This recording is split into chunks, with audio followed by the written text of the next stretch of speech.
shit. Well, hey, everybody, welcome back to the Checkmate Roundtable discussion. We have a super special guest here tonight. As you see, we got Lil Jerry. He's here. Yo. He's live. What up? Oh yeah, dude. Dude, thanks for doing Thanks this, for having me, Jerry. guys. I'm stoked. Fuck yeah. So I think we got a lot of questions here for you. I've known you I think since like 2014. Yep. Known you like 4 or 5 years here. We've been talking for a long time. So we're curious, like, I know one thing we brought up earlier is, we watch YouTube, man. Your music and your early days, like your music influences, like we're curious about. Well, So like early days. I mean, it for me, dude, is I kind of grew up in a pretty rough neighborhood, Okay. Where was that? Where? Heavily in Rubidoux, like predominantly. I was basically the only white kid in the neighborhood. You know what I'm saying? Yeah. So basically, dude, like I grew up on just straight gangster rap, dude. Like, Too Short, Eazy-E, NWA, all that stuff. Tupac. I mean, and I never really listened to any other music. Strictly gangster rap, dude. And then the funny thing was when my cousin and Come Out Kings got started, it kind of opened up the doors for other music for me as far as liking other music, like. The whole they did the punk and they did and the reggae, so I started listening to like Sublime and Pennywise and all that stuff. So it kind of opened the door a lot. So that was mid to late 90s, right? Yeah, they started up. They really started like 93, like kind of like brainstorming. But they didn't start actually putting music and recording like rough copies until like 94. Holy shit! And not to cut you off, but for the fans watching, this is Saint Dog's cousin. Jerry is Saint's cousin. Yeah. So and I know that area very well. Rubidoux, it's renamed Hoopa Valley now. To this day, it is predominantly like 99% Hispanic. I lived over off Opal for a little bit. I was the only white boy in that neighborhood, and I mean, it's gotten a lot nicer. Back in the day when the metro was there, it was crazy. You would not want to go on that side of town after dark. You wouldn't. No, yeah. Even I'm sure you're familiar with the song "Fight" that my cousin did. Yeah, when he talks about down in Rubidoux, yeah. That's about down the metro. That was about one of my childhood friends, dude. They got shot right there in front of Rubidoux and our metro and got killed. So that he's talking about him in that song, dude. So yeah, it's funny you actually mentioned Club Metro. It's funny. It's crazy. So is that what led to you starting to make music? Like at this point, like when did that happen where you personally started making music? So for me, it's like I always had a love for music, dude. But I never really thought about making music. I always kind of like wrote stuff here and there, but I never thought it was really any good. My cousin always was like pushing me, you should do it. But I'm like, nah, dude, I suck, dude. And then we started. How old were you and Sane at this point?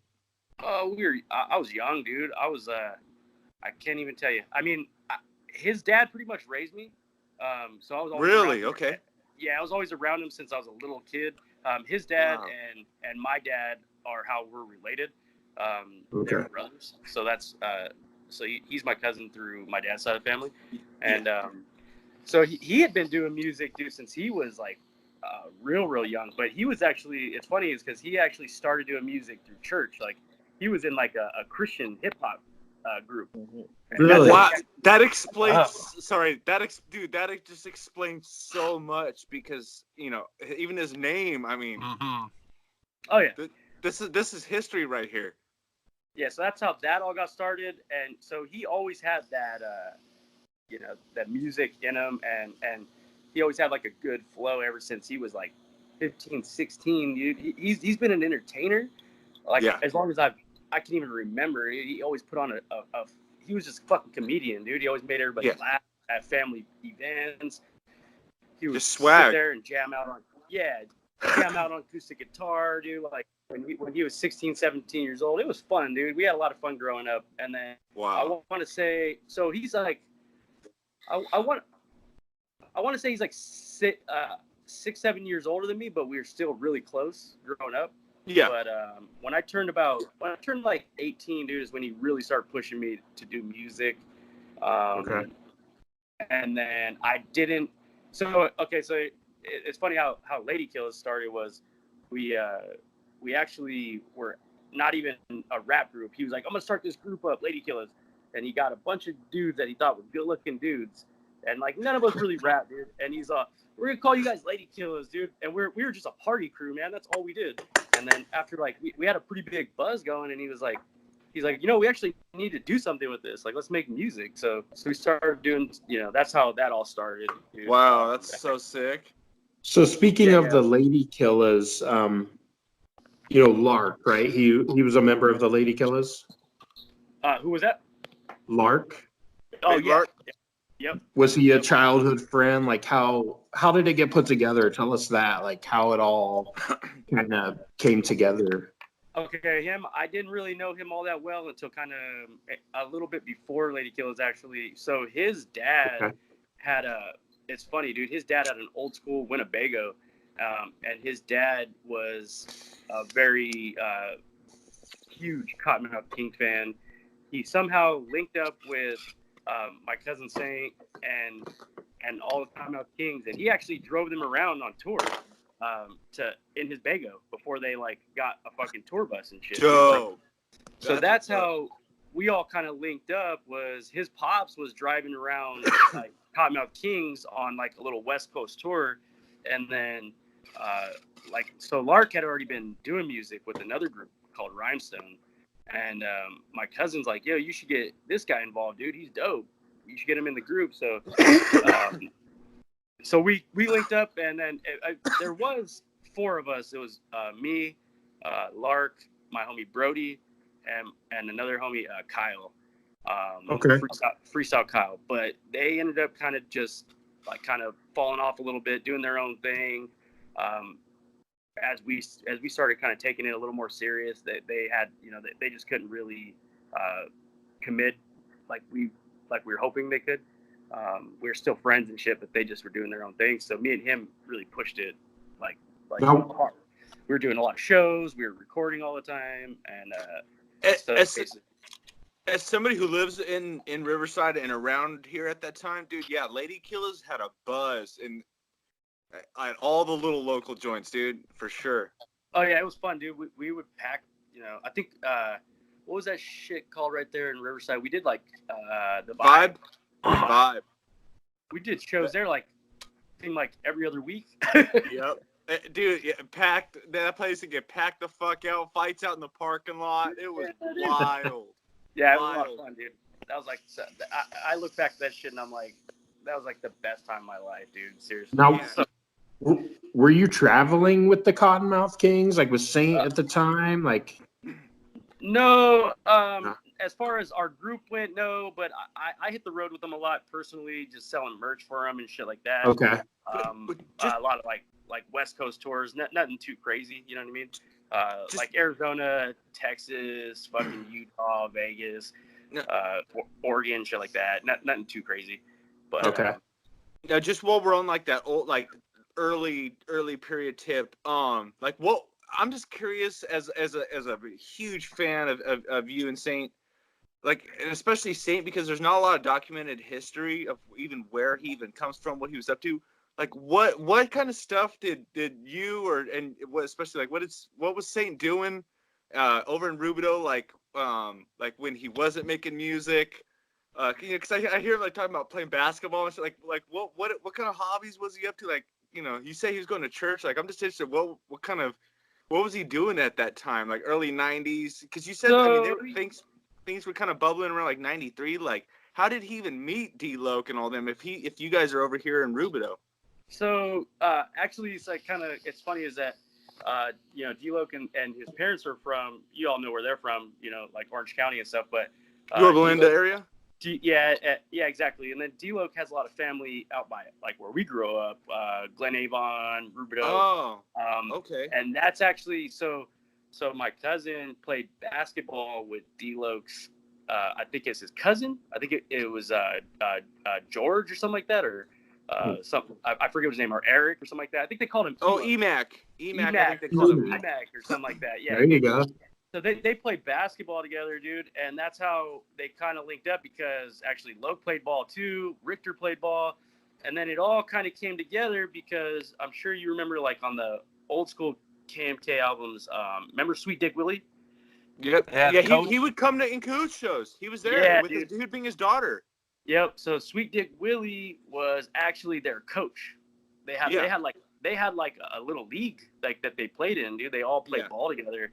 And Sweet Dick Willie was a really good ball player, dude. So he coached them up, and then that's how they all kind of got together and started making music. Well, they were actually hitting up shows that X was fucking like some punk band that X was doing. I think it was like Humble Gods or some shit like that, dude. Was it maybe? Okay, yeah. It was something like that, dude. It was some forgot what it was. I don't know if it was Humble Gods, but it might have been.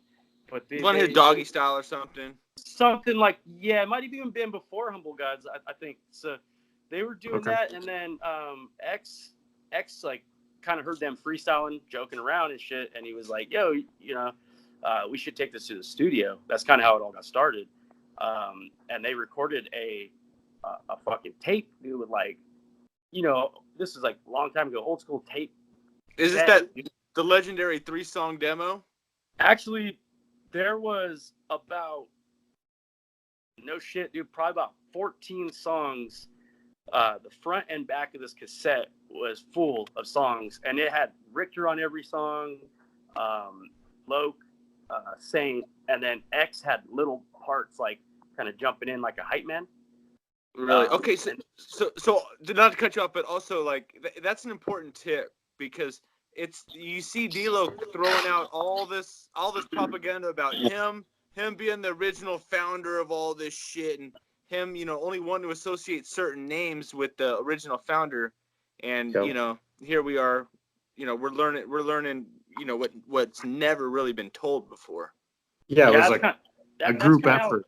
That's how they got started, dude. What's funny is that I wish I gotta find that shit. If I ever find this tape, dude, I have it somewhere, bro.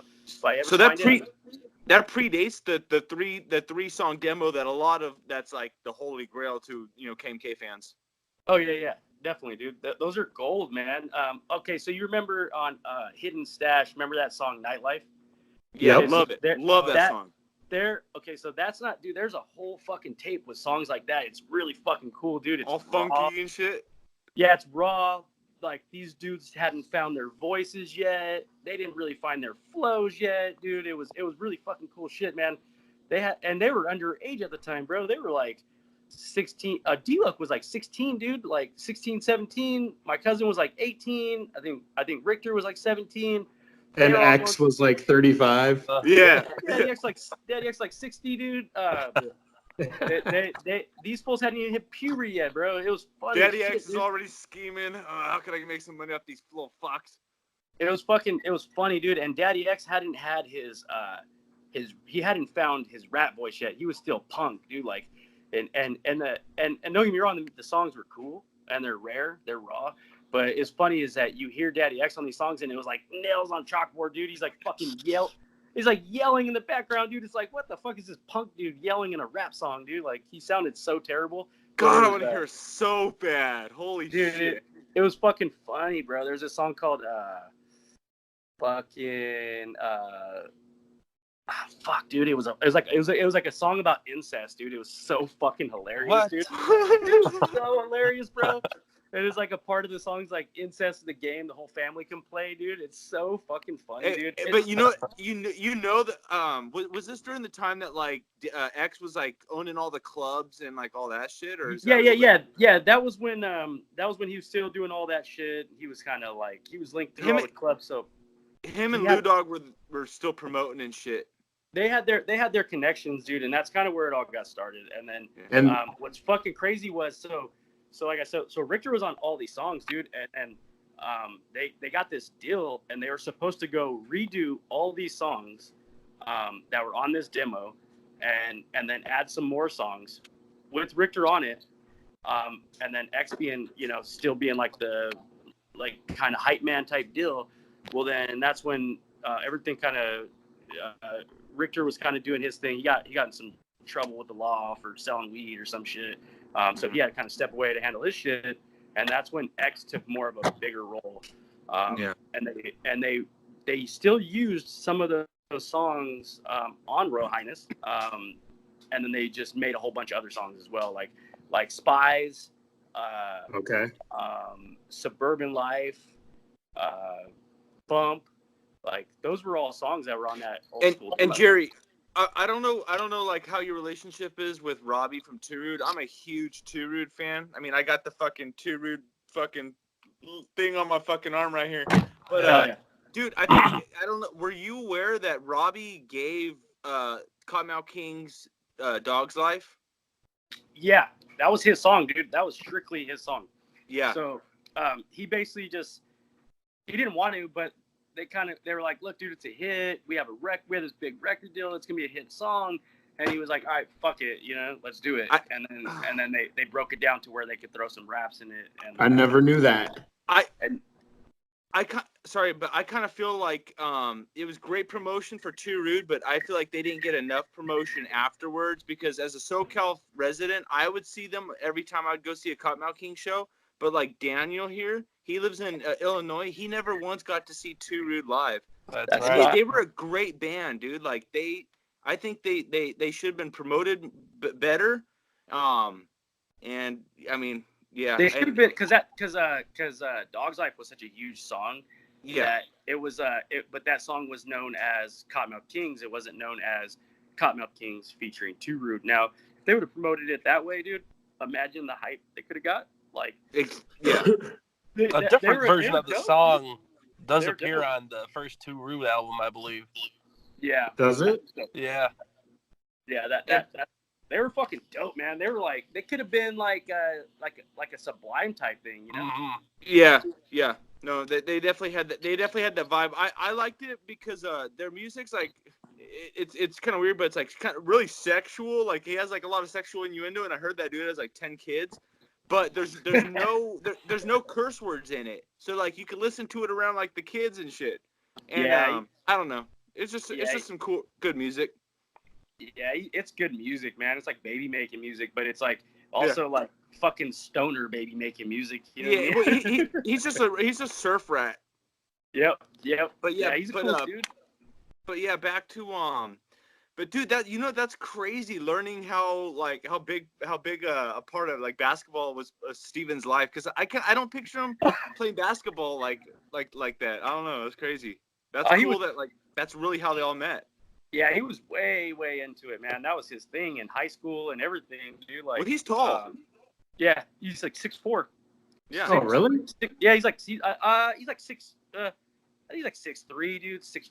Okay. Something like that. He's a big ass dude, man. Like, yeah, I'm a big dude. I'm 6'4", so. In all the old videos, you see how lean he is in Dog's Life, man. He's lean. He was really lean, huh? Yeah, he played ball, dude, and all through high school he played ball. He was very athletic and into church. Our family is like major fucking like just Christian family. Every Sunday after church, we went to church. Every Sunday after church, we got together, barbecued. His dad, my grandpa, him, my cousin Haas would all sit around, play acoustic guitar, and jam out. It was really cool, dude. Nice. That's the American dream right there, dude. Like, for real. Dude. Yeah, that's so cool. That's right across the river right here, and you guys were all right there in Rubidoux? Yeah, right there, Rubidoux, Glen Avon. Pretty much, I grew up down a little bit more Rubidoux Boulevard, like literally right down the street from Metro. Right by the drive-in. Right there. And then they grew up, Haas and Saint. They lived about a mile up off of Mission Boulevard and Valley. You know what I'm talking about? Valley Way or whatever the hell it is. So I guess that's considered Rubidoux, Glen Avon. It's a populated area now, but I think it's important to tell like the viewers that don't even really know this area real well. Right across the Santa Ana River, once you hit Rubidoux and what was known as Rubidoux, and Glen Avon, back in the day, it was rural farmland. So like it's like a totally different vibe. It's country over there. It's even still like there's no police over there. It's just sheriff. Like pretty much you can get away with whatever the fuck you want. Like on 4th of July, if you go on Mount Rubidoux, it looks like just like Baghdad because there's just so many illegal fireworks over there. Yeah, anything goes over there. So like it's more rural. Back in the day, when you guys were growing up, there was like less buildings and stuff. Now it's an incorporated city known as Hooper Valley. But back in the day, like there was a lot more gangs. It was anything goes over there. It's hard to describe, but it's an old farming area. Yeah, it was a lot of mountains too, a lot of orange groves, which is kind of like our symbol, like for Riverside, the orange. It's a heart of Riverside. Yeah, exactly, dude. That's all kind of was. It was like the Wild Wild West back in the day, bro. Like from when I grew up, it was still pretty wild. But funny thing is, like I listened to stories about when my grandpa was out here because my family all migrated from like Minnesota. Well, they came from Norway to Minnesota, then from Minnesota to here. But my grandpa was like, dude, he was like, dude, there was like one fucking local, like maybe actually 2 local fucking cops in the entire area, dude. Like it was literally like Dukes of Hazzard shit, Yeah. So cool, man. It would have been so cool to be around back then. I fucking wish, dude. That'd be dope. Dang, so you guys are like literally like Riverside born and bred. I mean, you guys established this motherfucker. Oh yeah. Holy shit. Yep. Born and raised, dude. I've only left for a couple months of my entire life. But I mean, you like you said, you guys came from Minnesota. Like, what was your grandpa like the first one to come? Yep. First Wisconsin. My grandpa, my grandma, and my great grandma. After my great grandpa passed away in Minnesota, they all moved out here, and then my grandma was pregnant with my dad when they moved here, and then she had 5 other boys after that, and then that's kind of how it all started, dude. We became like this huge fucking family out here. We're massive now. And it was probably a great area to grow up in over there. Oh yeah, dude. I think what a trip is. So they got an acre property right there, like Glen Avon area. It's like a sunny right there. They bought an acre of property. Their house sat right in the middle, little ass house, like a 2-bedroom house. For I think they paid like $25,000. 25 grand, bro. And before my grandpa passed away, he sold that house for $380,000, dude. Like now it'd probably go for like $600,000 or $500,000, Dude, it's so fucking crazy, dude. So crazy. Wow. Yeah. So man, So it's just important to the fans, like Saint Dog is born and bred Riverside. Dang. Oh yeah. And he totally reps it too. He Yeah. If you've heard all of his solo albums, I mean, Riverside all the way. Even through like Royal Highness, he always kind of threw it in there, like Life Ain't What It Seems, Planet Budtron. Love that song. And then on what was it? Hidden Stash, on that one song, Shouts Going Out. If you listen to the very end of the song, is like OC, but it's that Riverside to me. Like, dude, I love that. Oh, yeah. I always caught on to that. Yeah, Now, what was he up to like during high school? I know you said he was super involved in church. Just straight basketball, dude. That's like mostly all he did, bro. Straight basketball. Wow. So dang. Okay. He was that's like I said. That's how they met. Their family through EMAC, and then EMAC hooked them up with Sweet Dick Willie. Then they all kind of linked up like that. Do you know? Sorry to cut you off, but do you know if there's like like an actual court where they met at, like for the Cottonmouth Kings to like go see like? I want to say, dude, like the first, I don't know, maybe I'm wrong, but the first time I think they even played ball, bro, was right there at Hooper Valley High School, actually. Like the best. Yep. Right. Kind of. Oh, that's the one that's like borders almost Norco, right? Yeah, it's like right off like Archibald. Like Mariloma? Like isn't it off Archibald right there? Archibald and Van Buren. Yep. Wow, I'm gonna have to go check those basketball courts out and go like take some pictures and like send it to you to see like, hey, maybe if this is it. That's just really cool, dude. Because I pass by that high school every time I go skate. Cause I go to the Eastville skate parks every day, or just about. Yeah. It's right there, dude. That's where they all they used to get together, and then I think once my cousin kind of got out of high school, he started going more to Orange County, and then he actually, I fucking want to say he either moved in with Loke or Richter, one of the two. I think it was Loke, dude. I think he moved in with Loke out in Orange County and was staying with his parents while they were working on music. One of the songs he talks about smoking weed out of metal pipes, working construction job or whatever, Loke's dad or whatever. Yeah, they were working with Loke's dad doing construction. And I think my cousin was like crashing on their couch, dude. Like, and they were just working on music after work. They would sit in the backyard, write music together. Funny thing is, dude, like, it's funny, dude. I ain't trying to talk shit, dude, but Loke tries to act like he writes all this shit, dude. Like, fucking, dude, you can tell when that fool writes his lyrics, bro. Yep. So since day one, bro, my cousin and Richter wrote all his lyrics, dude. All his fucking lyrics. Can I interject here real quick? Yeah, go ahead. So something known on the New Kingdom Come album was 90% of it was wrote by the producer Corleone of Loke. And he didn't get paid for it. And he didn't get paid for it. Shouldn't surprise anybody. Corley seems like a pretty solid dude, actually. He is, man. He's a good dude. Shout out Corley. He makes dope ass fucking beats, bro. Yeah. I need to get with that guy. I was supposed to get a beat from him, and then fucking like I don't even know what happened, dude. I ended up getting jammed up with work, and I haven't even talked to him since then, dude. I don't even know if I have his number still, but I need to get with that guy, dude. He makes banging beats, bro. Like that whole album. That whole album, every beat he made was just like, dude, the issue was sick. It was a good album. And you could tell, like honestly, Loke's lyrics were pretty fucking good on that album. Like, I was thinking in my head, like, where'd this fool come up with these lyrics before I knew that? Right. You know, like who wrote his shit, dude? So not to beat the old school dead horse, but like, do you know around what year they officially all met up? Yeah, I want to say it was about, well, they all kind of, I think, got in touch like 92, 93. Yeah, because that's early, because didn't they all graduate, because like Loke was 18 in like 95, so that puts him at like 15, 16, like really, really young. I mean, you're fucking kids at that age. Oh, yeah, bro. When they were first started doing shows, like, it was funny was that there was a lot of shit they were doing that was like 21 and over clubs. Yeah. And shit.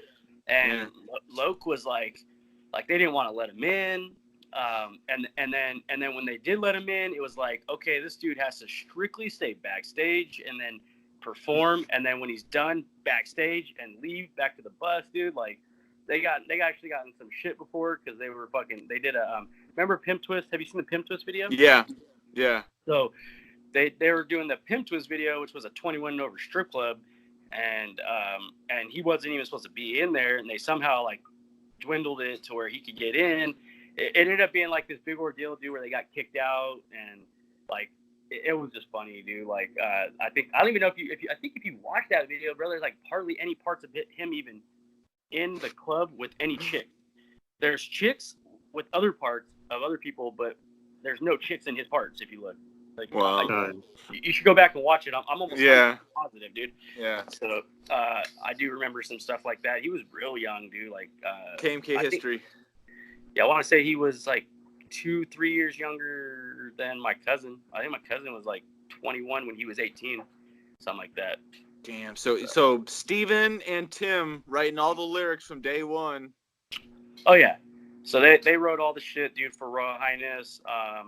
And like, don't get me wrong, Loke had some input as far as like, and my cousin. Loke's a great hype man. I think.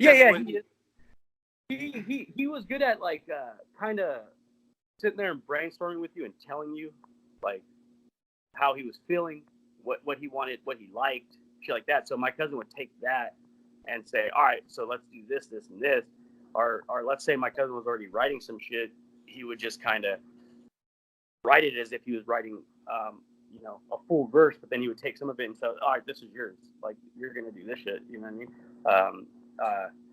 And then same thing when he left, after 90, I think the last show my cousin did was New Year's Eve of 1999. Dude, so let's really get into that. Like, nobody even really knows why Saint Dog left Cottonmouth Kings. I don't even know why. All right, so that's a big fucking ordeal, dude. It was a big mess that a lot of people don't have any fucking idea about.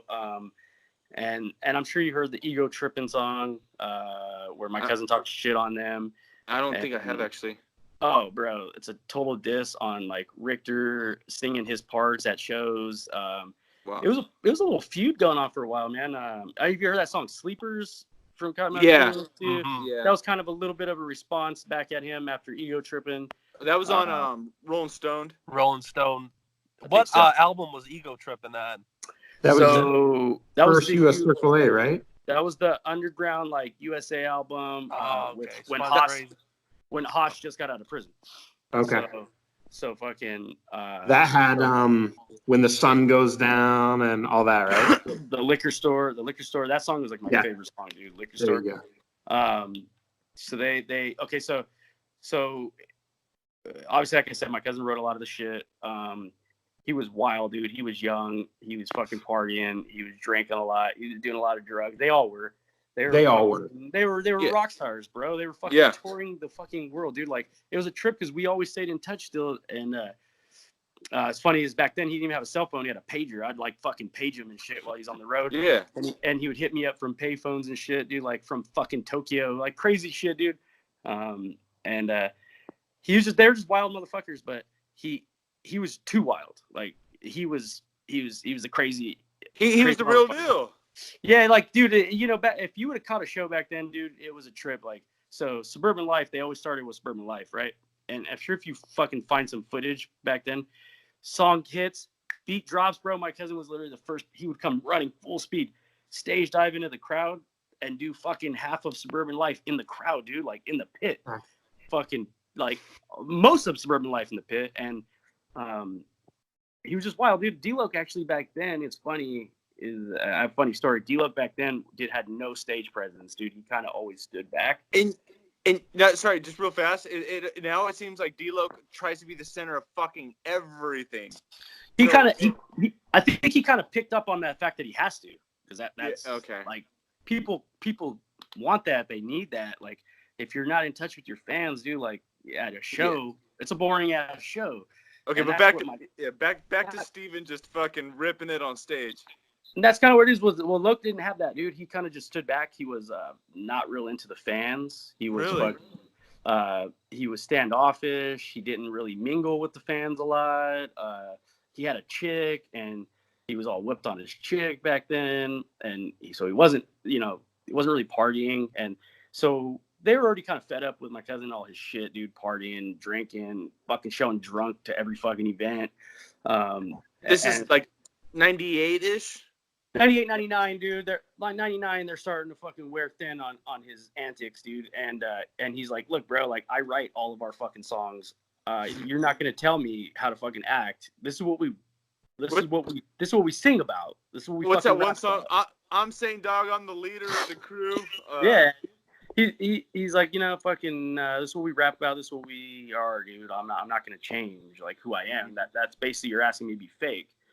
Well, so they were kind of beefing, and then this is just funny, dude, about Loc, was they were at a show, and my cousin comes up and kind of shoves Loc into a crowd, dude, like, and at that point, Loc he didn't want no parts of the crowd, dude, so he kind of fell into the crowd, and he was all pissed off. He didn't talk to my cousin for like 2 weeks, dude, like, while they were on tour. He was so butthurt, dude, and that's kind of like, that was really, everybody was pissed at him, dude, and so they actually were telling him, look, dude, we're gonna kick you out of the group, like if you don't stop showing up drunk to events.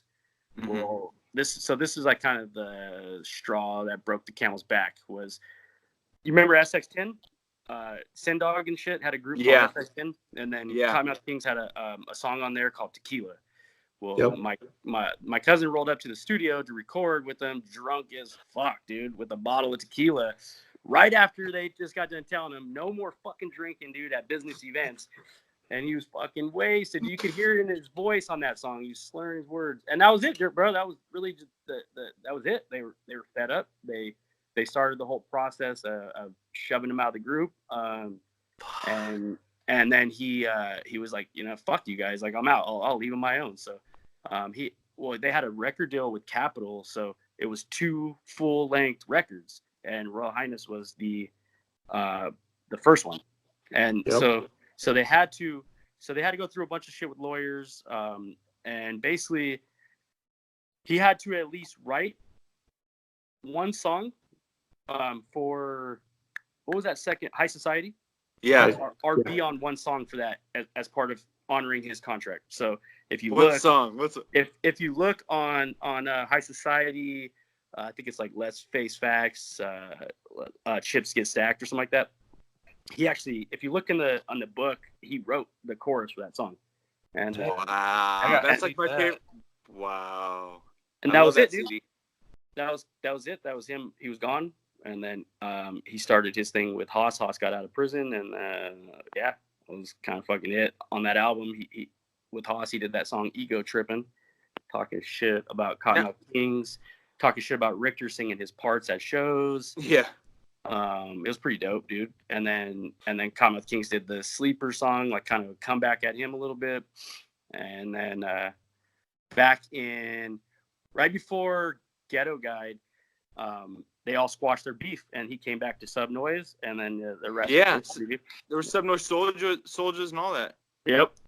Zinger hit him up and was like, dude, they really actually like your album, that USA album, besides obviously the diss song. And they would like to fucking get you on the label again. I'd love to bring you back on the label. Like, let's squash this beef. So he was like, you know what, fuck it, dude. So he talked to X, they squashed their beef. He talked to Logue, he talked to everybody, and everything was just, that was it, dude. They came back. Dude, Ghetto Guide is such an awesome album. I love that CD. Yeah. That's probably Green leaves, they roasting. Probably one of that shit. Yeah, that was like the dopest shit I think he has ever done, in my opinion. I like all his music, dude, and it's not just because he's my cousin. I think he has a unique voice, but that album was like just fucking dope, dude. Summertime, so many great songs. Like that CD, you play it all the way through. Yeah, fuck yeah. I agree, dude. That acoustic one at the end, that Anarchy one, man, all of them. Oh, great, yeah, great fuck yeah. Yeah, and see that one. That's another thing. Haas, dude. Haas is like really, really good at acoustic shit, man. People don't even know, dude, but that fucking guy, bro. He so is Saint. Saint actually is coming out. People don't even know this, but after he drops his Bozo album, I think that's the name of the album. He's actually going to be releasing a fucking full acoustic album. If he's on his YouTube channel, he's got a whole bunch of acoustic shit. Yeah. We're really big fan. We found his YouTube channel. I don't think a lot of people know about. Right. Daniel's talking about those songs. No, he's not. He hasn't promoted it at all yet. But last time we hung out, I was up at the studio, and we were writing some shit for that Bozo album. Wow.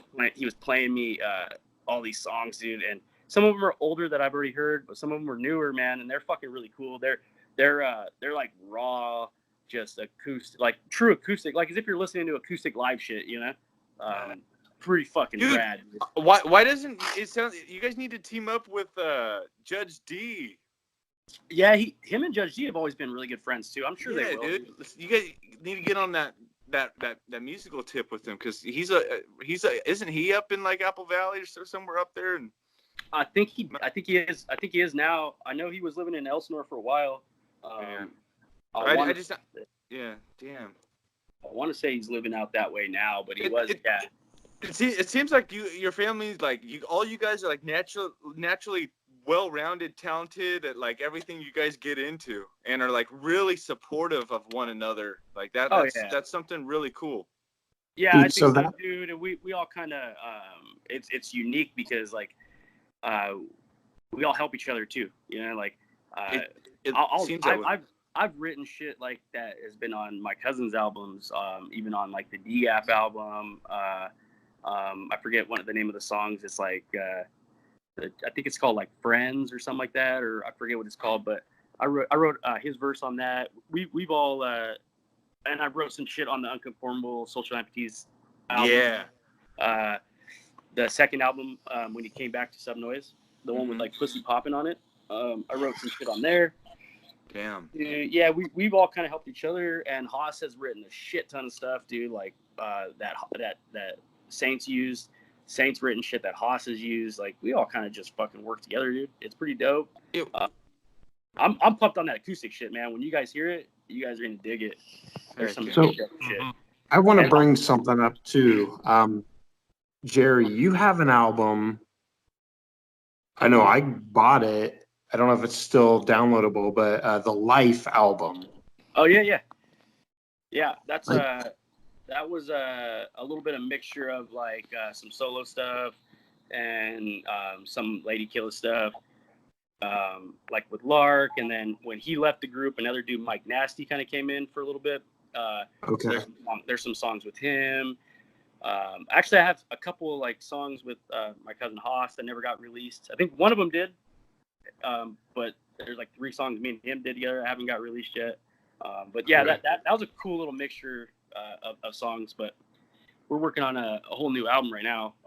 Dude, I love that album, and I recommend anybody who's watching this, like, if it's still out, it's still out there to download, right? Yeah, to buy on iTunes and Google Play, and I think you can get a couple of the songs on YouTube as well. Like I think R.I.P. song lately, Mama Said, pretty dope, dude. I think it's like phenomenal from like beginning to end. I love it. I think everybody should go buy that album. And that kind of was my next point on that. Was that the last thing you put out? Yeah. Actually put out. Yeah. Like I've recorded more shit, but just haven't released anything. Jerry, what year did that come out? That shit came out, dude. What like right around when we started kind of 2015 or 2016? Yeah. We've been on our Lady Killers tip lately, and there was some Lady Killer videos on YouTube, and then today they were like, we can't find them now. They're not on there. Really? The Killin' Time. The album's called Killin' Time, wasn't it? Yeah. It was up on YouTube. It was up on YouTube for about 2 weeks ago, and then I checked today, and it's just gone. Not sure what's up with that. Yeah. I'll have to check into that. I put all the music through like iTunes and Google Play, and then it automatically goes through YouTube. Yeah. It's all through one website, so there's probably some fucking weird shit. I might need to go. Maybe I missed a payment or some shit. I don't know. Dude, everybody needs to check all that out. Like, yeah. Hell yeah. Yeah. Appreciate that, dude. So, I'm that was a lot of older shit too, and I think as far as the newer music goes, I think I've grown a lot, dude. I'm pumped on this new shit too. I like the old shit, but I'm super pumped on this new stuff. I'm gonna be working a lot with my cousin Saint, a lot with Haas. I'm hoping to get Chucky on a song, at least 1 or 2. And then, I don't know, maybe Lark on a song or 2 too. Oh, that'd be awesome. What's Haas up to these days? Just a family guy, dude. Up in the desert with his kids, and working on a lot of new Hostile Crew stuff and a lot of solo stuff too. I think he's working more on solo shit. They pumped out the Hostile Crew album, and then I think he's working a lot on his own. Like he wants to put a double album out, dude. Like acoustic, one disc all acoustic, and the other one like real punk fucking hip hop shit. Like West Coast Juggalo, like kind of like old school KMK shit, you know, like that whole vibe. Yeah, he's got that. He's got that fucking. He's got that shit down, dude. That whole fucking West Coast Juggalo shit. I think they brought the West Coast, the Juggalo lifestyle to the West Coast. That's the first I've heard about it. Was West Coast Juggalo was from Saint, from probably Haas, right? Oh yeah, absolutely, man. That was all like you never really heard about it out here because ICP was really the only Juggalo shit that you really heard, you know, and they're from what Midwest or whatever. Yeah, Detroit. So KMK kind of brought that whole style this way, and they, I guess, on that last Kingdom Come album, they kind of were trying to bring some of that back, but KMK kind of like stepped away from the whole Juggalo thing, like really, you know what I mean? Mm-hmm. But that I could tell that they were trying to bring it back a little on that last album with Twisted and a couple of the songs. But then they ended up having a bad business deal with Twisted. Yeah. They didn't pay them, and the whole weed deal. They tried to package up some boo-boo ass bud and label it as Twisted, and Twisted's like, fuck this. It's on Facebook dude. If you guys want to go look. I know. Yeah. Funny shit, dude. Everything that guy does, dude, like, I was actually helping him with, it's funny, I was helping him with his street team shit.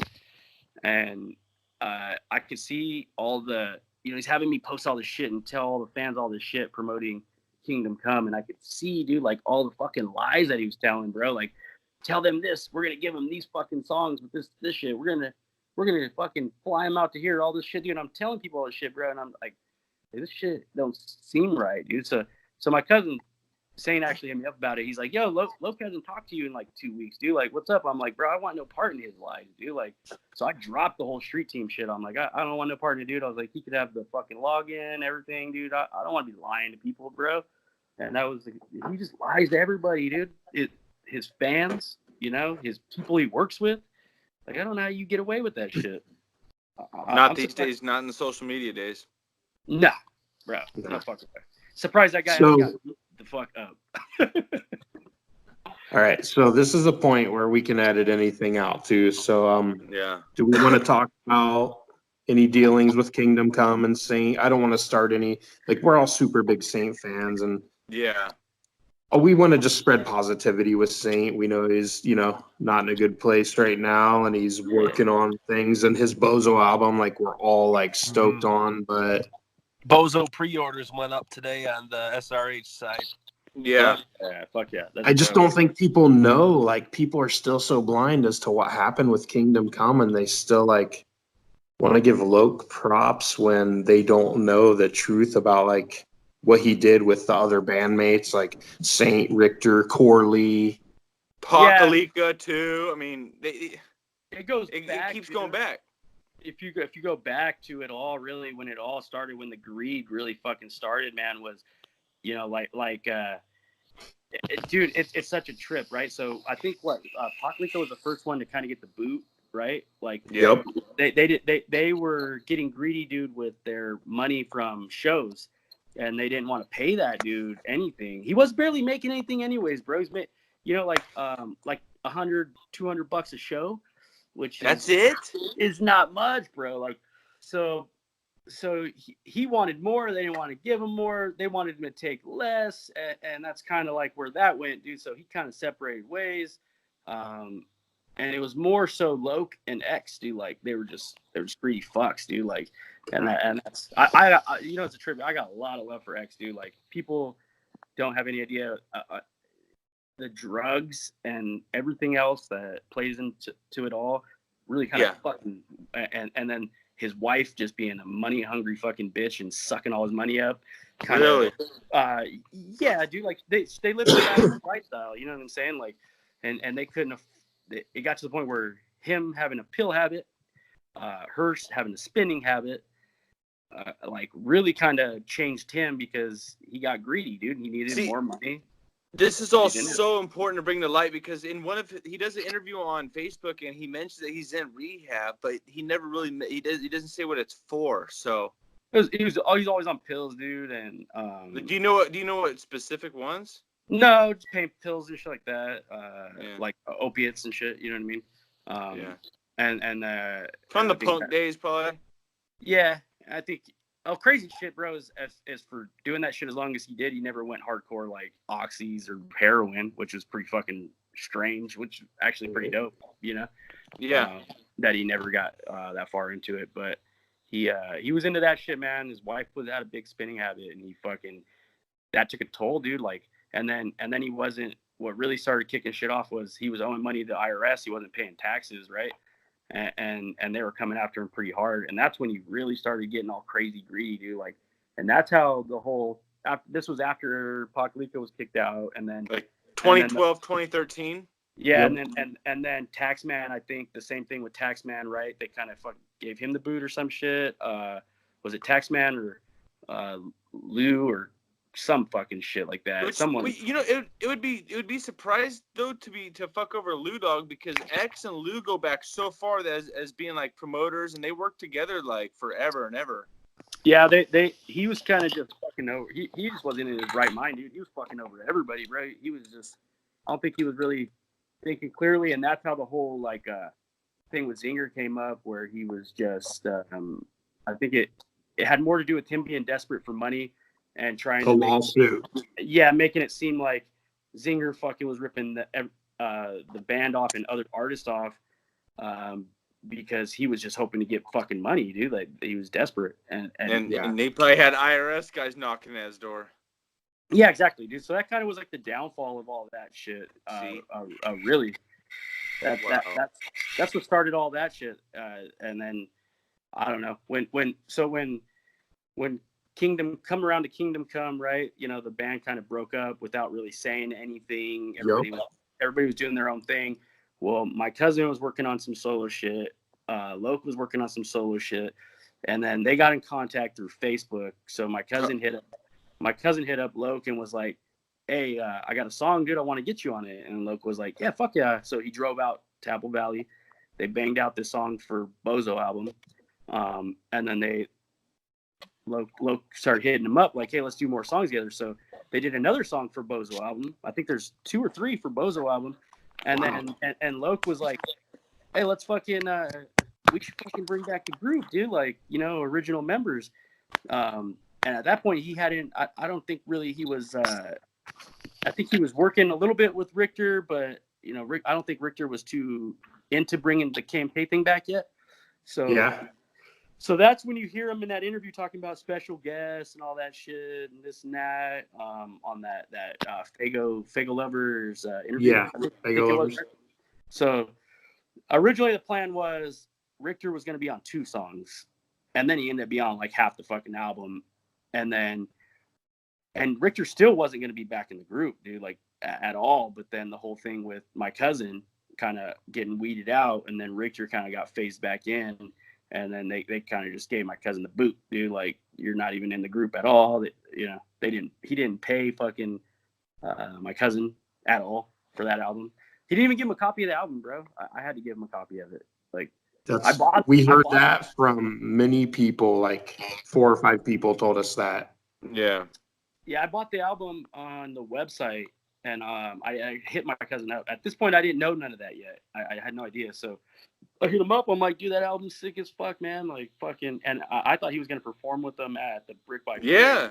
And I'm like, dude, I was like, "I'm fucking stoked for this show, dude." And he was all, "Yeah, it'd be dope if I had a copy of the album." Like, "What do you mean?" He's like, "I haven't even heard it yet, dude." What the fuck? He's like, "I don't even know." He's like, "I haven't even been able to rehearse my shit. I haven't even really listened to my verses yet, dude. But since I laid them, like, none of that, dude." I was like, "What the fuck?"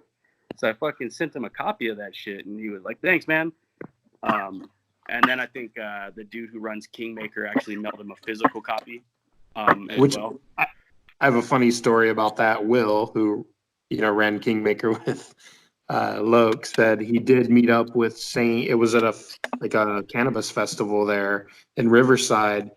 He said he did give him a physical copy of it. Yeah, unknowingly, the physical copy was actually cracked.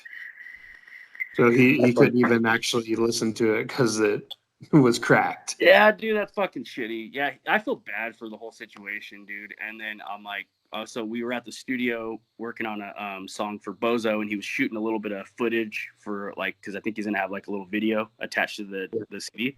So we were shooting some footage there at the studio, and we were kind of just bullshitting, dude. Like, just me and him talking and shit. And he was like, "Yeah, dude." He's like, "See where this all goes. I'm just trying to give Loke the benefit of the doubt. I haven't gotten any money, never got the copy of the CD. Hopefully we can put another album or 2 out, and I can still do my solo shit too." but obviously you saw like shortly after he just got phased out completely. So, Yeah. I mean, I don't know. Maybe I'm wrong, dude. And maybe when he gets out, and maybe when he gets all his shit sorted, maybe he's a pretty forgiving guy. It's kind of fucking crazy because he's a fucking straight thug, dude. Like, and you would think he would just want to beat that dude's ass, but the guy has a big heart, man. And I know he fucking, you know, he has a lot of history with Loke's and Loke's family. So Sure.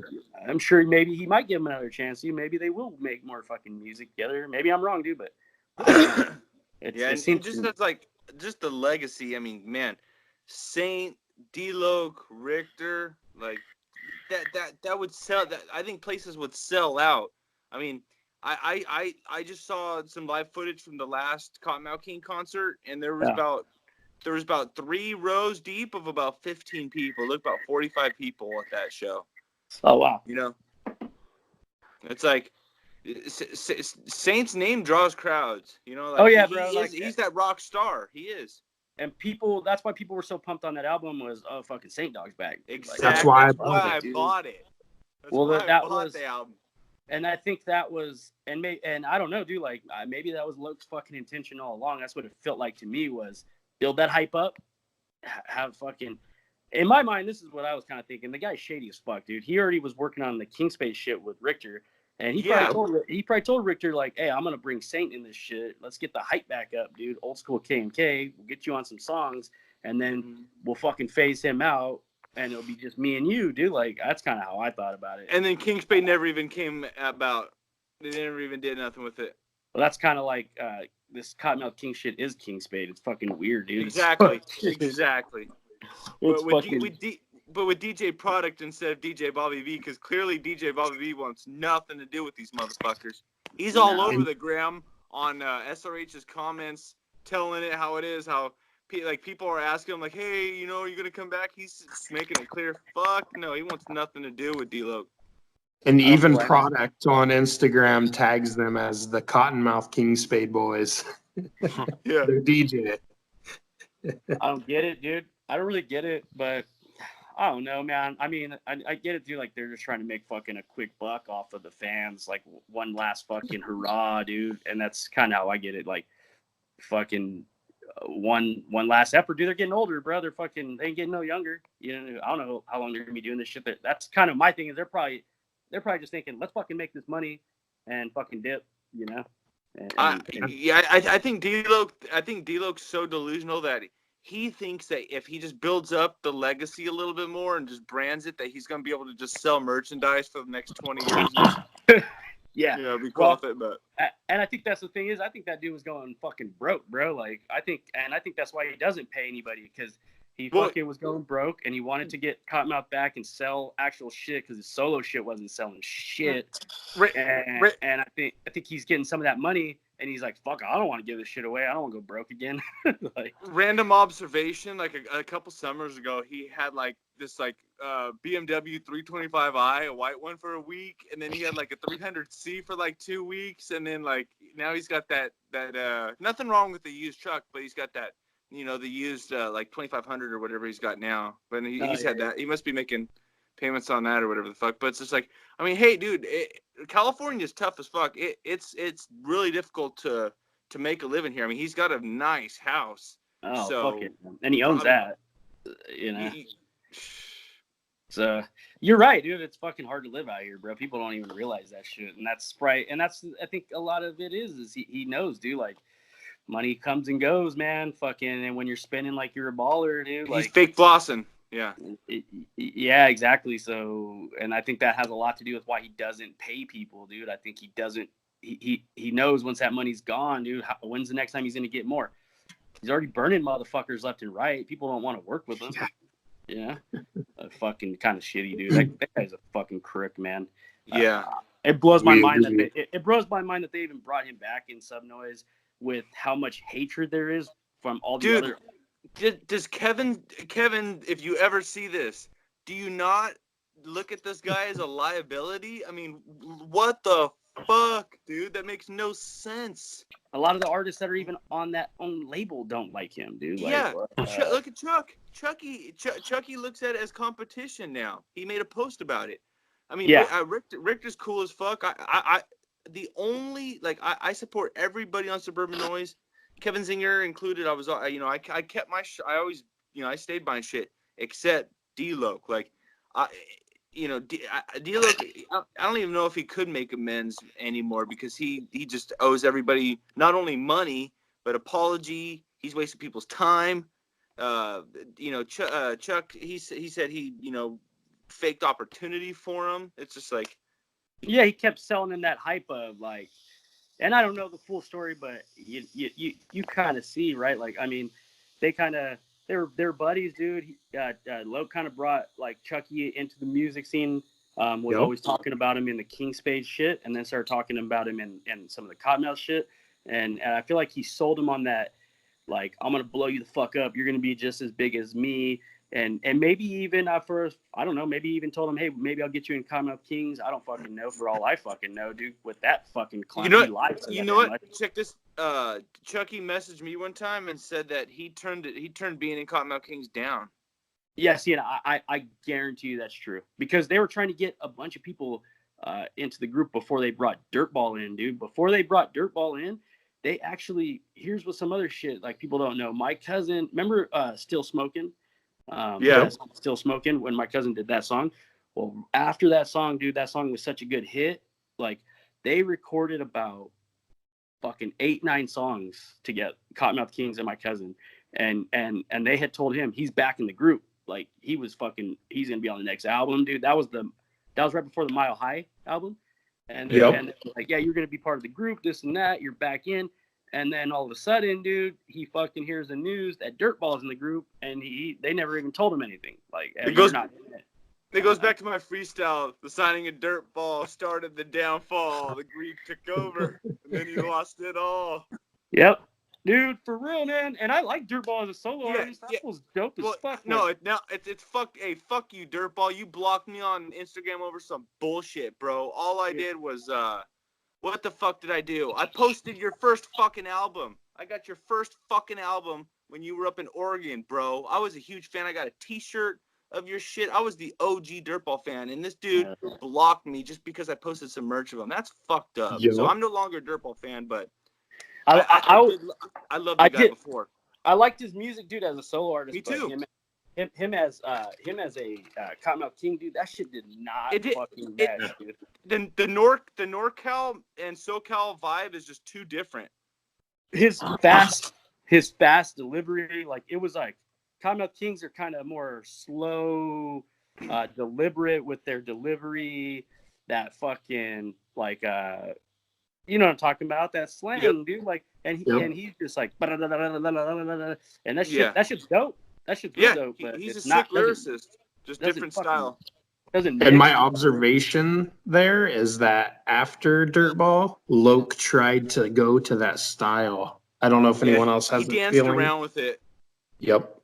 Absolutely. I caught on to that, man. I think Loc has tried to catch on to a lot of different styles. Loc's like a broke-ass chameleon. Yeah, dude. It's so funny, bro. That last album, the Kingdom Come album, it was like, I feel like he was trying all these different styles out, dude. And it was like, Jerry, that's funny you bring it up because before Kingdom Come, I mean, we can all still go on D-Loc's, all the stuff he produced before Kingdom Come, the quality was even way worse. Like some of that, like The Alone, all that shit. Auto-tune.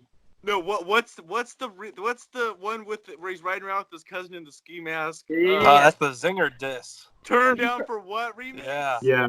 He tried to be like fucking. It was weird, dude. Like, yeah, you're right, because it's funny.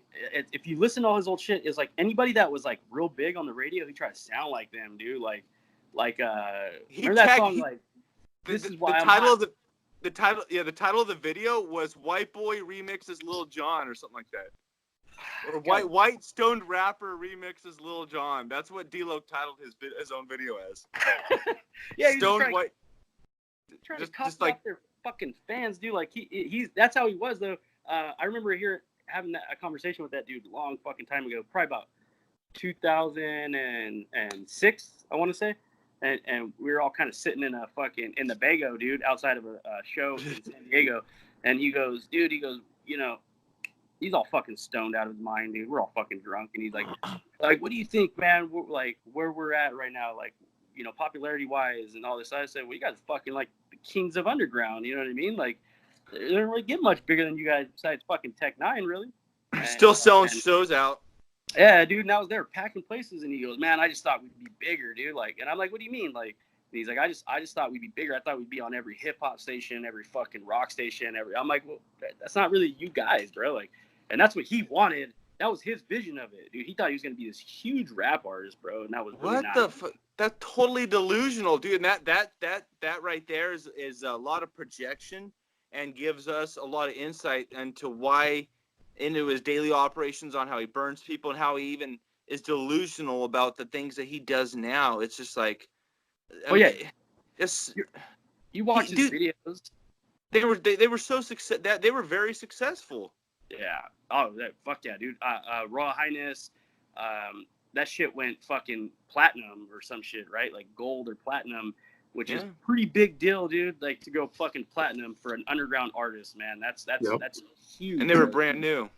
That's huge. That album for the Scream 2 soundtrack that had Suburban Life on it, that went gold, and they were on MTV on a regular basis with that fucking video, dude. Like people don't even realize that shit. That they're big, dude. They're fucking big. Sorry, I cut you off, Jerry. You were saying he watches videos on something. Oh no, I'm just saying if you watch his videos and you hear back when the whole Kingdom Come thing, he was always like kind of clowning on other artists coming out. He was like, you got to put in work. You guys, you youngsters don't, this and that and that. It's like, who the fuck do you think you are, dude? Like, he's delusional. Like you said, he thinks he's fucking bigger than he is. I mean, I don't know. I mean, maybe they were big, really big at one point, but he's not as big as he thinks he is. Well, that's the thing. One of our homies, our homie Kong, he lives in Thailand. He's the biggest Cottonmouth King fan we know. He's never got a chance to even see them perform live. How old is that? They really only went to Japan, and they never in Australia. They didn't go to like Europe that much. It's like, it's interesting. Back in the Royal Highness days, they did a lot of international touring. But really, dude, after that shit, I didn't really hear too much of them really going nowhere. Because really, I mean, they even had the Hidden Stash, that album Hidden Stash, the first one. That shit actually had Japan had their own version of it. Yeah, Kong has it. He showed it to us. Cottonmouth Kings were. It's crazy, dude. They were actually probably just as big out there as they were in Southern California. It was a trip. Yeah, because it was super taboo there. Oh yeah, dude. My cousin was like, it was a trip, dude. Like these guys wouldn't even know English, but they were singing every fucking word to the song. That's so cool. Yeah, that was fucking dope, dude. Actually, one dude that was a huge fan, he ended up fucking migrating out here, dude, like illegally, and came in. We're staying with me and my cousin Saint for like fucking 2 years. It was funny, dude. Oh, that's like, history right there that's just gonna go down that nobody ever would else know. And that's so cool. Juneskate, that he did the artwork for the DGAF album. Wow. All that artwork. If you look on my Instagram, there's a picture of me, my cousin Saint, my homie Kyle, and Juneskate. And he's like, Juneskate has the USA on the side of his neck, and he's like fucking holding his neck up. Hell yeah. Funny, dude. Yeah, that shit was dope. Oh yeah. But yeah, dude, that's I don't know. Luke's just a fucking clown, man. I don't even know that guy, bro. I cut all ties with that guy. I just couldn't. Everybody has. Especially except Zinger. I think Zinger, and I kind of understand like his way of thinking is like, it's all money. It's all. How can you bring back sub noise with that Cottonmouth Kings? But Jerry, what equity is left in D-Loke's name? Like, we single-handedly have exposed him, and I mean, there's like 3 or 4 of these fans, these Stan fans out there that are just blind supporters still. But it's like, what? Kevin Zinger is a businessman. There's no equity in D-Loke, anything associated with D-Loke anymore. How does he not realize that? I think, and I'm sure he probably does. I think it's more so him just not wanting to bring back Sub Noise without that dude part of it. Yeah. I think that's all there is. I can see that. And I think, like, because, you know, what people realize, like, Sub Noise was Cottonmouth King. Sub Noise started with Loke, X, and my cousin. My cousin actually they all kind of had a little bit of a share in Sub Noise. And Zinger was, SRH was big in San Diego and the surf fucking industry and skate industry, and they were sponsoring big bands at the time too, like Offspring and shit like that. No Doubt and dude, Sublime, everybody. He was putting on huge shows, dude, like Slightly Stupid, all these fucking things, and I think so Cottonmouth Kings just basically, you know, X went to Zinger and was like, hey, I got this label, underground, dope as fuck. We're gonna bring other underground artists too, and we want you to back it, dude. And he did. He backed it all. He backed it 100%. It was all his money, dude. And I think that's kind of where Zinger's maybe thinking is just like, he was there from the start. Let's bring him back, because then it's truly the comeback of Sub Noise. I don't think it's gonna sell shit, like, as far as Cottonmouth King's name, just because of it's the Cottonmouth King's name too. A lot of people like that just don't keep up on that shit, or just like they hear Cottonmouth King's like, oh, okay, cool. Yeah. They don't know all the drama. Yeah, exactly. A lot of people don't. A lot of people are oblivious to it, dude. Like you said, there's some of those Stan fans, dude. Like, you see on their post, they're literally sticking up for this fucking guy, and it's like, how can you be so fucking blind? Yeah. Yeah, saying he's got a family to support. Well, yeah, he took money out of my family's mouth with a fucking pre-order that some of us never got. Yeah, man, there's this chick on there. I fucking can't remember her name, but she's. Wait, is it Green Sky, KMK for life, or there's Ketmouth 85? No, there's Lashes. Kevin DeGaff. Yeah, Lashes. Yeah, I know what you're talking about. Oh, yeah. So she's always like, yeah, fucking. Do you know? Were you there? It's like, yeah, bitch, I was there. Like, yeah. Excuse my. Do you know why though? It's because she has a Cottonmouth King's tattoo on her titty that she wants to show off, and that's and I'll give her that, dude. She was the first fucking person that went public with the Cottonmouth King tat that wasn't in the band, dude. Like, real shit. I don't know what I thought. Chuck was. No, Chucky was. Yeah, but Chucky was. No. That chick had that shit before everybody, dude. She was really. She was like the straight groupie at like the fucking barn in Riverside, dude, at the UCR, like rolling up. She's older than she even looked to. She's been around, dude. She's been around. She looks like it. Yeah, she's been rolling out to shows for a long time. She's a nice chick, dude. She just needs to open her eyes, bro. Like, I don't want to talk shit. Like, no. She is a nice chick, dude, but she needs to open her fucking eyes to. We're just disappointed about the blind loyalty. That's all. Me too, dude. It's kind of disappointing because, like, there are people that are being affected by his actions. Like, they're supporting criminal actions, is what they're doing. Like Corleone, dude. Like, that motherfucker put a lot of time and effort into not just making beats, but fucking writing lyrics, fucking producing, mixing, mastering, all that shit. You saw that dude on Instagram at that time. On Instagram every day, dude. On D-Loke's feed, he was filming Corleone working up at his house, dude. Corleone looked exhausted. He was at that he was at Loke's studio every single day, dude, right? Shit, or mastering shit and mixing down vocals. And can you imagine putting all that work in, bro, for like months and nothing? I do remember Corleone or D-Loke posting. I think it was in the feed. I don't think it was like an official picture, but it was them. It was like it appeared that like Corleone was like getting like a check.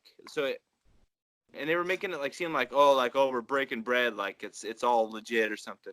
Yeah, I think he did and maybe he did give him a little bit of cash, and I don't know. I don't really know the full story, but I know he didn't pay him for a lot of shit. And then he told him he was going to be part of the label too, part of Kingmaker's label, which considering that whole thing was funded by Will Mosley. Yeah, and then that's the crazy thing on it because of Loke. That's even crazier shit, dude. It was like Kingmaker was actually started before Loke came into the picture, Yeah. so I don't even know how Loke. And fans out there watching, all those comments that people are saying D-Loke lost $25,000, it's complete fucking bullshit because all of us here are witness that Will Mosley put the money up for Kingmaker. That was not D-Loke's money. No. Not at all, dude. None of that shit. Not pushing the fucking pressing the albums, the merchandise. That was all that dude Will. Like he still has some of the old merchandise, right? Like I think I talked to him recently. I was gonna buy a couple fucking shit off him just to fucking, he's gonna. And I know he wants to throw some money my cousin's way when he gets out. Like D-Loke was promoting the Chronicles on his own fucking page. He posted a couple times about the Chronicles coming out. And then all of a sudden, like a week or two later, probably after talking to Zinger, I had no idea about that. But he promoted it. Yeah. And he went to the fulfillment company that had all their merchandise behind Will's back, took all the merchandise, and ran with it. That he didn't pay for. That doesn't surprise me. What a fucking weasel, dude. He just crazy shit is I still don't understand is that I could, maybe I'm wrong, dude, but I could sworn that like, and I know probably Loke has some ownership of the name of Cottonmouth Kings, but I 50%. I could thought like X owned like a lot of that name or some shit, you know what I mean, or half or whatever. But maybe I'm told. Yeah, I'm told that they each own 50% from a good I thought source. he sold it to Cleopatra. X. Yeah. There's a lawsuit going on right now about that. Yeah, and that all makes sense to me too because I know that X had sold the rights to their music, their old music, to that, like what you're saying, and and all the royalties and shit that would be going, I guess, his way don't go to him. They all go to that fucking label or whatever the fuck it is, right? Yep. Damn. It's fucked up, dude. It's pretty fucked up. The music business. We hear X is living with his parents outside of Rancho Mirage and Dad, Papa X's mansion. Yeah, he's fucking I know he hit rock bottom, dude. That shit's so crazy to me. Dude, if you ever met that guy, like I did. That guy's he's a cool guy, man. He's fucking like really genuinely a nice dude. Like I every time he saw me, he remembered my name, saying like, "What's up, Jerry?" Fucking. Which was, Chuck seems to have it out against him. He says he's a snake or something, brought him up on some paperwork or something. But yeah, and I think that's a lot to do with the all that bullshit, the money thing. You know what I mean? And UFM deal. Yeah, and Chucky getting burned too because Chucky's all part of that label. Which I get, dude. I get that. But going back to what you said though, it's like maybe he is a good dude. Like substance abuse is real and addiction is real. Like maybe. Maybe we do need to take a step back a little bit from like attacking X so much and like, maybe if he would have been a little bit more transparent, or I guess, you don't want to be telling your fans, hey, I got a pill problem. I'm going to take a hiatus. But like, that it's him having these demons. It explains a lot of his erratic behavior and like a lot of the crazy shit that transpired.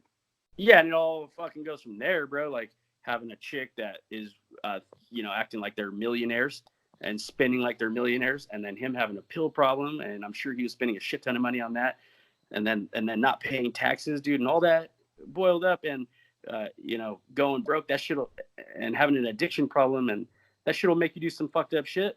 Yeah. Okay. And then his chick leaving him and taking everything he does have, and then him, it all makes sense, dude. And then him selling the rights and. I get like people being pissed, and Chucky's my boy, and I get him 100% being pissed. So I don't blame him for that. But I do say is that like me personally is that X has fucking always been a solid dude with me, and he's a good dude. Like it's just drugs have fucked that guy up, dude. Like that's sad. And because I thought he was like I know for a fact he was like all about that like completely sober life back in the punk days. Oh yeah. He was like straight edge, and then on that the hot box thing he did with B-Real, he wasn't even like hitting the joint. It seemed like he didn't even smoke weed. Like, I think he was. Yeah, I think he did quit smoking weed and everything for a while. He didn't do anything for a while. I don't know where the fuck he fell off the wagon, dude. At what point or what the fuck happened? But that's sad. That dude. Yeah, he's a fucking dude. I don't know, bro. Yeah, he's a fucking piece. I guess he is a piece of shit, dude, because he fucked a lot of people over, bro. He kind of burned that whole label down, so he's a piece of shit. But because of his addiction, I mean, I think if he had a better support group that could have kind of pulled him in a little bit closer before he just self-destructed and everything, it would have been better off, you know. 100%. That shit makes people do fucked up shit, man. Like, I mean, look at Richter, dude. Like that guy. People don't even realize that, dude. Why he left the group? He was hardcore, dude. Like, that fool fucking died like once or twice. Like, got brought back to life, dude, from overdosing and shit. And like, shout out Richter. I seen him hanging out at the hydroponic sink over here in Miraloma. Yeah, that dude fucking. That was kind of the end of his days with Kyle too. Was he was hard into drugs and battling major addictions, dude. And they were they kept threatening to kick him out, and then finally, they had a show. Johnny's got a problem and he's out of control. He was supposed to show up to this show, dude, and he fucking just bailed, bro. He didn't even show up. He said, "Fuck you, I quit." And that was because he got tired of being threatened to get kicked out. But he had a major problem, dude. Like, what year was that? That was 2013. 12? Yeah, right. Remember when he put out that little solo EP, fucking kind of talking about a lot of it. That was 2012 or 13, right, Daniel? Yeah. Yep. Yeah, and he put that video out explaining why he left and everything like that. And he needs to go back to blowing glass, man. His pipes were getting pretty good. Yeah, he's a fucking that dude's a very talented fucking lyricist too. I like his shit, dude. He's talented at everything. He's got the Midas touch. That dude, everything he does is good. Yeah, and that fucking flow, like he has a dope ass flow, dude. Like it's smooth. He's got man. He can actually sing. Oh yeah, fuck yeah, 100%, dude. And I don't know, maybe I'm wrong, but have you seen pictures of that dude? That dude looks pretty fucking sprung out and like pretty spracked out too. Fuck, dude. I hope he's not back on shit, dude. Like I don't know, man. Like we're hearing mixed things, man. It's some of it's not good. I've been told recently that things aren't good, but I mean, in 2018, they took him to Mexico to get his new teeth. Like, he has fake teeth because of his drug use. From his drug use, well, yeah, because that was he was supposed to roll out to the studio. Remember, I was telling you I was at the studio with my cousin recently. That was back, a couple months back, or I think it was like October, November of 2018, and he actually was supposed to come out to do a song that I was going to be on too. And he couldn't make it because he wasn't back from Mexico yet from getting his teeth done. But yeah, dude, I hear same thing. He doesn't look good, dude. Like, and maybe I'm tripping, dude. Like, you're not. I hope that it's not the case, man, because that's fucking sad shit, dude. That guy. And if Loke is any kind of friend, which he's not. No. He's an enabler. Get that guy help, dude. If he's on drugs, dude. Like, you know what I'm saying? But. He's a piece of shit, so he won't do that. I was told that Richter's girl that he's with is really good for him and a good influence, but he's kind of bouncing back and forth.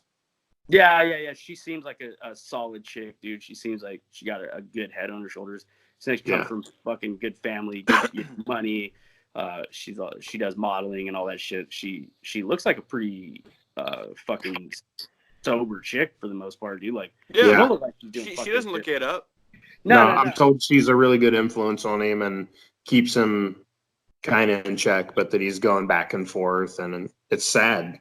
It's fucked up, dude. And then that's what I'm saying is like, where's fucking his buddy, dude? Where's fucking Loke at? Like, yeah, we're here rooting for you, man. Fuck. Yeah, exactly, dude. That's supposed to be your childhood friend, bro. Take care of that guy.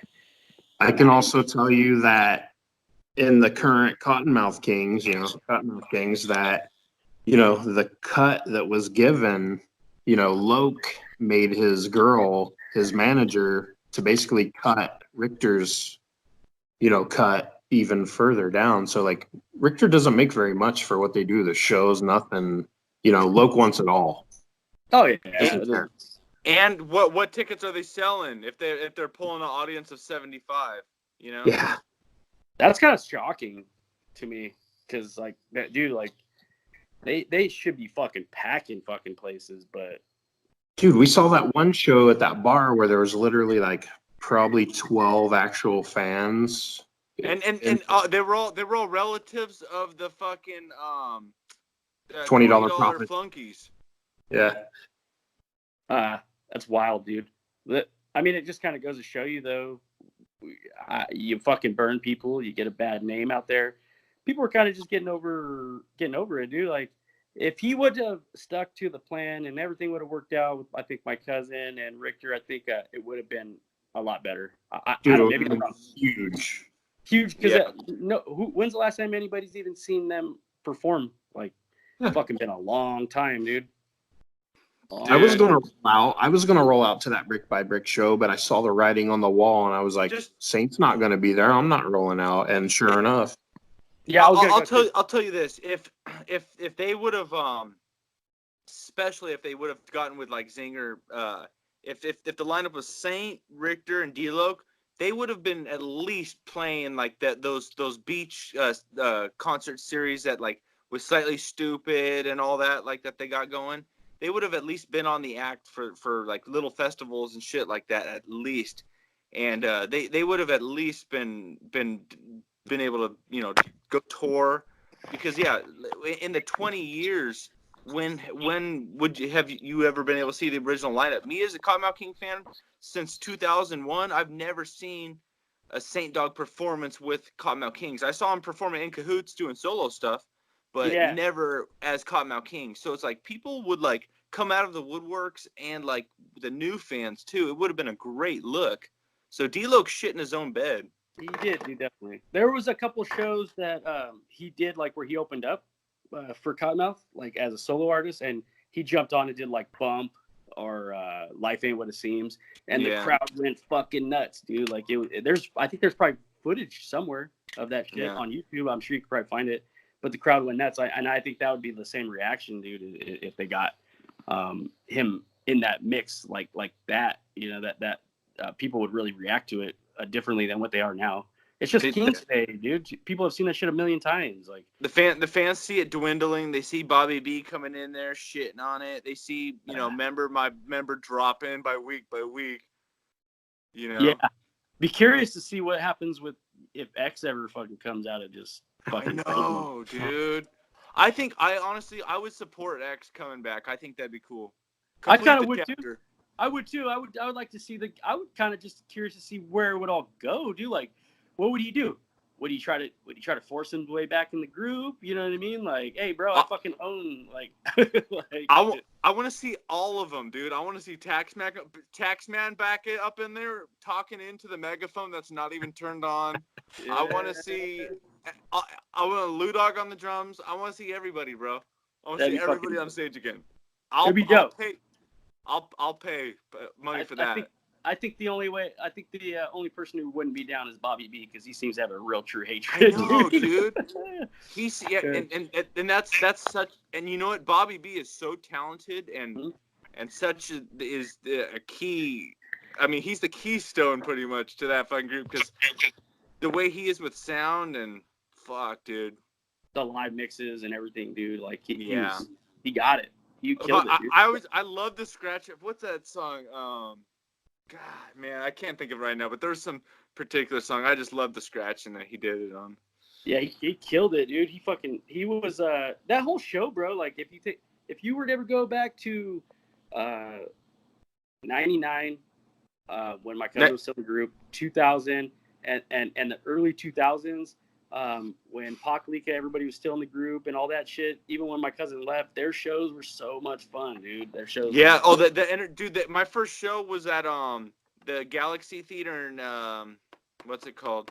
In Santa Ana or something. OC right there. Yeah. Dude, such crazy vibes, dude. It was so fucking packed out. I was sweating because it was just overpacked. Like fire department would show up and want to close it because it was too many people.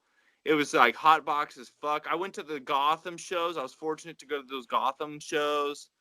That shit was dope, dude. Out in San Gotham was off the hook. Fuck yeah. Dude, that almost every one of those shows got shut down. I mean, like, I'm not exact. There was probably like a couple thousand people at those shows, probably. Easily, a couple thousand, dude, and it was like a nightclub or some shit, right? Like put it in perspective for the viewer. Gotham eventually turned into a rave club, so Yeah. it had a huge capacity. Gotham was like a country club. They had like this weird country western facade inside. It was dope. Yeah, it was fucking really fucking cool, dude. I actually think I've been to a lot of shows in Hollywood. Key Club was always a fun. Was probably one of the best venues to go see them at. But Yeah. I truly think Gotham was the fucking coolest fucking place to watch them at, dude. It was so much fun. Yeah, and that's when the lineup was like Judge D, like Mower, fucking Too Rude. Like you'd see all the Suburban Noise acts. Dirtball, Big B, they all would roll out, dude. It was like all Sub Noise Soldier shit. It was pretty fucking pretty rad, dude. Fuck, I miss Mower. Those fucking guys were dope too. You got your money's worth for those fucking shows, man. Yeah, fuck yeah, dude. I wonder if fucking they haven't said anything about Mower coming back to Sub Noise, have they? No. Remember OPM too? Yeah. OPM. Was Big B part of that kind of? Yeah, that was Big B's band, or he was like the singer for it. Yeah, that shit was pretty fucking cool too. I liked it. Yeah. Yeah, fun times, dude. Those were fucking like the most epic fucking shows. Thousands, dude. In Cahoots. You went to In Cahoots, right? You said? Yep. In Cahoots was a little bar club thing, dude. That place was right there on Magnolia. It's fucking demolished now. I know. They tore it down. They turned it into like a little little Mexican nightclub thing for a little bit, and then they fucking tore it down. Now it's like McDonald's. 24-hour fitness. Yeah. But yeah, that shit was wild too. That place would get sweaty as fuck. Hot, dude. I'd pull up there, 16 years old, with my Slam Toyota on rims. I had a little mini truck, pulling fucking older bitches, taking them to go see fucking the Cottonmouth King show. I can't even believe they performed in a place like that. It was so fucking small, dude. I don't think it was Cottonmouth King. It was it would be like a Saint Dog performance, Too Rude, Big B, or like Sub Noise Soldiers. I don't think it was like Cottonmouth. It wasn't billed as Cottonmouth Kings, but like they'd be there though. You know what I mean? Yeah, like King Spade shit too, or something like that. Yeah, it was King Spade shows, and like Slick Dick Willie and his fucking daughter would be there in the crowd, and it was just wild, bro. Fun, a lot of fucking fun, dude. The line to get in was like 100 deep outside, like every bro from the IE. It was just such a good time, man. It was everybody was there, wrapped around the fucking building, dude. Everybody be drinking and smoking in the parking lot, dude. That shit was fun. Miss those fucking days. Fights breaking out afterward and shit. Everybody drunk as fuck. Dude, fuck yeah. I can't believe I got fucking pepper sprayed there by the cops, dude. Some guys were fucking fighting. I wasn't even part of it, bro. And I got fucking pepper sprayed. Dude, and a little bit later in history, you played at the Vibe, dude. Vibe is rough as fuck on University. Ghetto, the east side of Riverside, like ghetto. It's the worst. Fuck, dude. Oh my god, man. There were straight brawls, like fucking the homie Sly and Shrek and all those guys. Hex, SoCal Trash. Yeah, SoCal Trash was huge out here. Dan G, when he would come down from Arizona, the Renegade guys, which was like Eternal E and Sticky C, they would all perform. That was fun shit, dude. That was a lot of fun. The Vibe though, yeah. Yeah, that was our spot. I fucking missed that shit. I drove by there the other day. It's still there. Still fucking. I think it's just. I think nobody's renting it out or nothing because that shit's like a liability. Nobody fucking the insurance on that place is probably out the. You can't afford it. It's got the reputation. They had to stop doing shows there, dude. It was like drive-by shootings like every fucking week. Yeah, I went. The last show I went to go see was like a local MC. I rolled up with my buddy. And my buddy was drunk as fuck, and he got punched right in the fucking face. And we pieced out. We're like, dude, we ain't come back here. Nah, yeah. It was like the last time I went there. The last show we performed there, it was like a riot, dude. The cops rolled in with riot gear and fucking paintball fucking guns and shit, and they were shooting people. Like, nah, dude, I'm out. Fucking, I never went back. Never went back. That show, I mean, it was a lot of fun, but fuck that. So speaking of shows too, and I guess just your new stuff. When are you planning on coming out with some new stuff and doing shows? So yeah, just been honestly the whole work thing has kind of slowed me down. Sure. But like I was telling you, I'm moving on from all that stuff. So I'm gonna be focusing a lot more on my music now, dude. In the next couple of weeks, and start trying to pump some stuff out, and then hopefully, I'm hoping to at least a couple songs to promote an album during the summer, a couple songs, Okay. and then start doing some local shows with Haas and my cousin when he gets out. Sick. Yeah, I think for sure I know I'll be doing some stuff with Haas, and then once my cousin gets out, we'll do some more songs, write some more songs together, record some songs for my album, and then do some local shows too. That was kind of the plan all along. So, wow. Yeah. So you're more or less just a solo artist right now, focusing on collaborations with your family. Yeah, dude. And we were actually we're talking about doing like an entire album, just us three, like a Wow. family. Like, Nice. it'd be pretty fucking cool, I think. That would. That'd be the books, man. That'd be It'd cool. be dope. At least do one album like that. It'd be fucking really fucking cool. Little 14 songs or something like that. Yeah, I think that would be pretty big, especially with just all the fans. I think would love that. I mean, I think all three of you guys have such a sick style. Like, it's not the same at all. It's like, it's on point. It would be really cool for shows too, because then if we do shows, we can all kind of do those songs together and then break off and do our own shit, and we could also hype each other. It'd be one that'd be one big ass fucking show.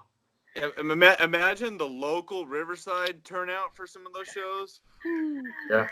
The IE following is so big, dude. Even to this day, like even the old school fans, I get hit up by them all the time, dude. Like, still fucking loving it, still repping it, still down to go to shows. They're fucking, they're diehard, dude. That'd be fucking dope. That's kind of our envision of it all, is starting off with something like that, and then doing like, obviously, Wu-Tang, like, basically do like making US Circle A like a Wu-Tang thing, like where it's a bunch of fucking our family and friends fucking doing music together, where it's not going to be always all of us on one song, but there might be two of us, there might be just one, there might be fucking 10 of us, there might be 6, like and basically like a compilation type thing where it's just a big Wu-Tang fucking big family, US family, dude. And then our West Coast Wu-Tang. Yeah, dude, like some bunch of fucking white boys up there. White boy, West Coast Wu-Tang. That's so dope.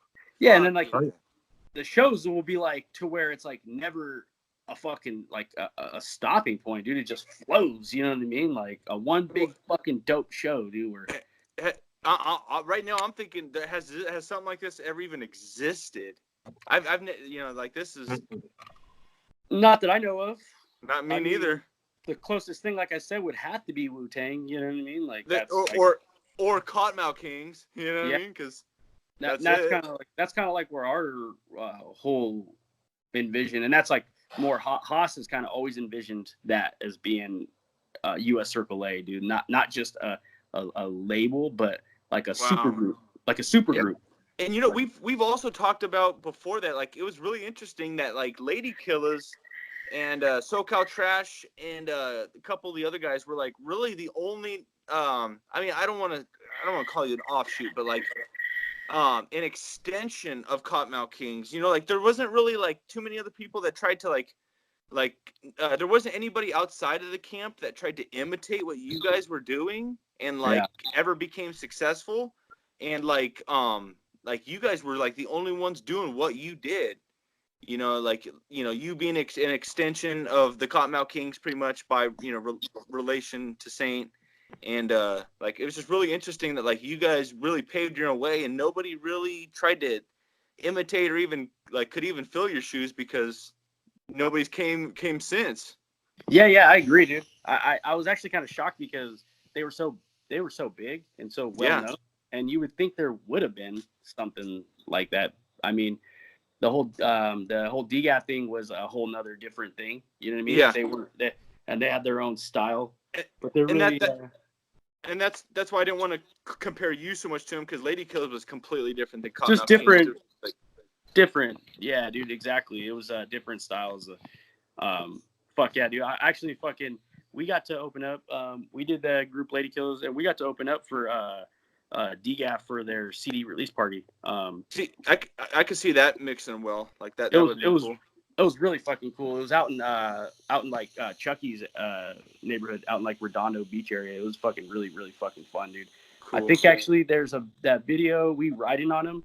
If you ever seen that video, That video is actually from that DGAF. Oh, sick! Yeah, we love that song, dude. Oh yeah. That was some fun fucking shit, dude. We had a lot of fun, man. Actually, fucking funny is I met Chucky, dude, way fucking long, dude, a long time ago. He used to come party at mine and my cousin Steve's house, and that was before I even really heard of his music. And he was doing, I think he was doing music, but not a lot. He was doing like white boys on wax shit with that one fucking dude who he hates now, the Just Cause guy or whatever. Yeah, that's a bad dude. Hardcore prison time. Yeah, that fucking piece of shit. Yeah. They were doing some music together, but and then shortly after, after I met him, it seemed like he fucking just blew up, dude. Like more on his own thing with the Subnoise Soldiers and all that stuff. Yeah, dude, Chucky's a fucking good guy. He's dope, man. I'm hoping to get him on some music too. Hopefully, we've talked about it a lot, and he always tells me, "Yeah, just send me a beat," but it's never happened. Hey, well, I'm good for that D-Lo diss track, bro. Yeah, let's do it. I'm down, dude. I'll grab a fucking beat. I'll just grab any beat. Doesn't have to be like our own beat. You just steal a beat off the internet, dude. Yeah. Well, I don't know. I think we covered a lot here. I think a lot of people are going to be interested to hear this. Yeah, man. Yeah. That's good. And we definitely appreciate you coming on here and, just talking about everything. Like, yeah, man. Fuck yeah. I'm glad, dude. Thanks for having me, dude. It was a lot of fun. Oh, hell yeah. I'm down to come back on, bro. Anytime. Hell yeah, dude. I mean, I hate to cut everyone off. I just think this is a good spot to wrap it up. And again, thank you enough, dude. Like I said, we're fans, dude. Like, I listen to, that Lil Jerry Life album all the time. I've told you that personally. We're always listening. We're always sending each other links on YouTube of Lady Killers and just everybody go pre-order Bozo. Go pre-order Bozo right now. Grab that Free Saint Dog T-shirt that I got one of those today. Daniel got one. Saint Dog. Yeah, this dude right here, Jordan, started the hashtag Free Saint Dog like January, February. Early on. It was I think I went on like Dirtball's live stream and was saying Free Saint Dog or something, and I think he has something to do with my post being taken down, because anything I had associated with hashtag Saint Dog, Free Saint Dog, it was gone all of a sudden. And shout out Stoner Bro 760. He's out there. He's a huge supporter. He's a young kid.